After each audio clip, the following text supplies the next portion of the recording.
All right, James and Nicole, we are on our way to meet our Sherwin-Williams rep and our Graco rep. They're coming out to the field to go over the finer points of cleaning out a Graco spray machine. What else are we doing, Nicole? We are also going to be doing some OSHA ladder safety training, job site training, and electrical training. All recommended by OSHA, all the things that our painters need to know to do what they do every day. James C. Painter, stand by. Yeah. Was this the group that you wanted to see or show off the power shot? This is the group, correct? Yep. That we wanted to. Okay. Yep. With the power shot though? No. That's the next one. Okay. So Because I brought the machine with the gun connected to it. So what is the what's the unit you guys wanted him I would like the Graco because Okay. that's what I asked for the Graco rep. So going back to what you say, okay, right now I have it under pressure before I go to that. I have it under pressure. One of the biggest issues that I see and Todd sees and everybody else sees is these prime valves being broken. So right now being under pressure, let's say that I have it at 2,200 pounds of pressure. When I drop that, all the pressure goes into this prime valve and eventually it breaks the prime valve itself. So that is not the proper way of dumping your pressure. You have to come to your gun. Let me see here. You have to come to your gun, lower your pressure here, pull the trigger. Once you see that the product in itself has finished, then you come and dump the pressure. That is the proper way of dumping pressure.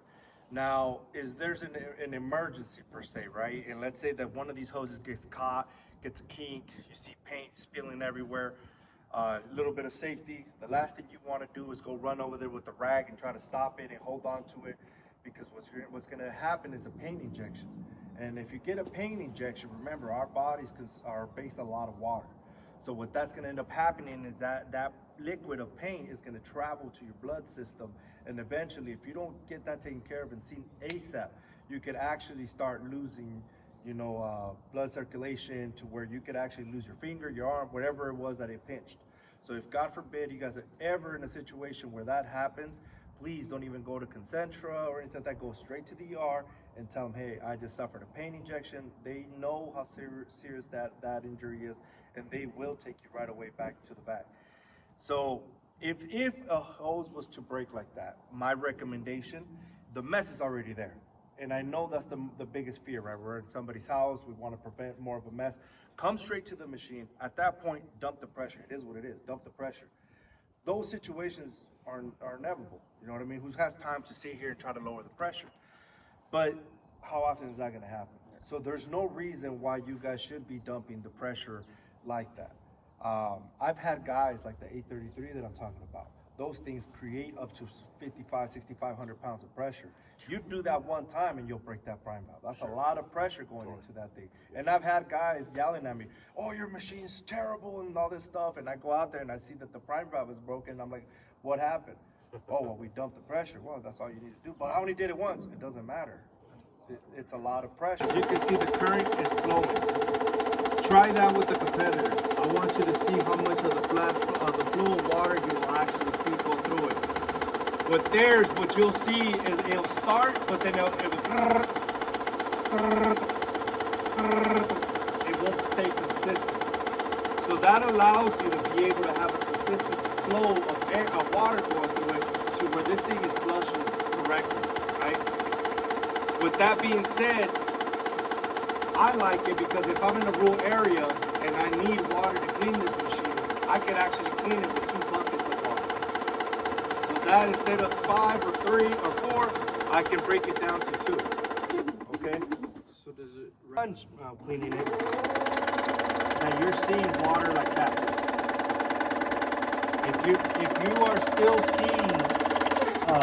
If you are still seeing, paint color on it, that means that lower isn't clean. These lowers have a 2-chamber that works together, where when the piston goes up, the ball up here allows for the paint to travel from the machine, and then it brings it back down, and then the other chamber comes in and allows it to flow out. So you have 2 marbles in there.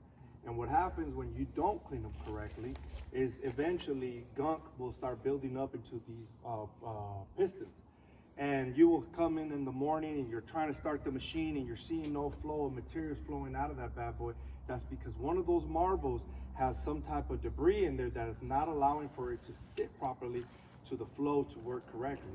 So if that was to ever happen to you, you can get a hammer and just tap this lower right here on the section. And normally, if it's not that bad of a debris, it would actually allow it to flow out of there and you can continue to flow. But if it's something that, let's say that you allowed it to sit for a week and the paint's still in there, well, guess what? That ball probably has paint that's stuck onto that seat and you're not gonna get it out. You're gonna have to open that bad boy to clean the whole thing and get it all fixed up. But those are some of the headaches you wanna avoid, right? Because when you're out at a job site, the last thing you want to be doing is wasting 30, 40 minutes trying to figure out why isn't this functioning instead of actually working. Yeah. So if you ever see that, that's more than likely what ended up happening. Somebody didn't clean it up properly. Now there's something in there, and that's what happened. Now, another reason that does happen as well, that's why it's very important to always strain your paint and have your paint mixed. Because remember, I know you guys buy from the store itself, so that day that bucket comes to your site, and you're thinking, well, it's a brand new bucket. You got to remember, it was manufactured somewhere, it was driven somewhere, it's been sitting in a shelf somewhere. So that paint is not a day old. That paint's probably a couple of months or whatever it may be that's on there. So by the time you get it, that's why it's very crucial for the guys at the store level. You'll see them, they're shaking it for you, they're tinting it for you, and all that stuff. But now you still got to be cautious of when you come to use it to strain it, because once again, that paint can be sitting on the bottom, the gunk of it. So when you're putting this lower in there and you're picking that up, well, guess what's going to happen? That's going to pull up. You can be spraying, all of a sudden, you just stop. And you're like, what happened? Well, that bad material you picked up got stuck in your lower. So same thing can happen there. So you might have cleaned your machine. You can say, hey, boss, I have cleaned this machine properly. I know what I'm doing. But he can open it and say, well, look, why is this gunk here? It could be from that the debris was picked up by the bucket, by the lower, inside the bucket. So a couple of different things. If you don't run that water to its clear, clear like water you would drink, right? You run the risk of that building up in there. If you're not straining even brand new buckets of paint that could have buildup from transport and all those things, that will cause that buildup and an even worse clog, correct? I understand that correctly? Yep. Okay. And another thing about the paint, about shaking, why is it important? I've gone to job sites where they'll tell me, hey, I've the same paint, the same bucket, why is it gray here, light gray here, and a different color here? Well, remember, those things are created with particles, and if you don't shake it right, it will actually separate itself. So depending on the flow, when it's coming down, it will get the different where it's at.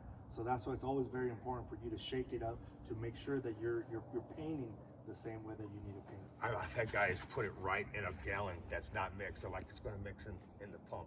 I'm like, no, man. You got to shake the color up. You got to shake all those different raw materials up in there. All right. And another one that plays in a factor is weather.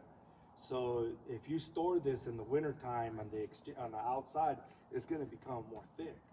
So if you're used to using, let's say, a 208 tip or 210 or 215 because you're doing facials and you feel uncomfortable, and all of a sudden you're struggling, well, if that paint is that cold, it's that thick, it's not going to travel or have the flow. You'll have a big difference when it's 120 and this thing is warm. So make sure that when you guys store the paint, store it in a room temperature kind of area. And if you can't, then at that point try to see if you can find like a little heater where you guys can warm it up in the morning. But I always recommend to have it room temperature when you're spraying, so that way you avoid having to have those issues of picking up and stuff. They like to test their products out. So like when Gallery first came out, we had the quick shot with them, and we were doing a lot of demos at their stores, teaching people how to use the product, how it self-leveling, how it's sat. So when we are able to partner with them and have those type of demos, well, it also educates me. Because now I feel more comfortable. I'm more of a doer, not just speaker. So you can. All right, we're all finished. We finished up our training. Did you have fun? It was a good time. Yeah, did you learn something? I did. Me too. I love reaching out and working with our reps and our Graco reps and getting good information. Yep, we really appreciate Connor from Sherwin-Williams, Arizona, and Christian, who's our Southern Graco rep, for sure. James E. Painter. Bye.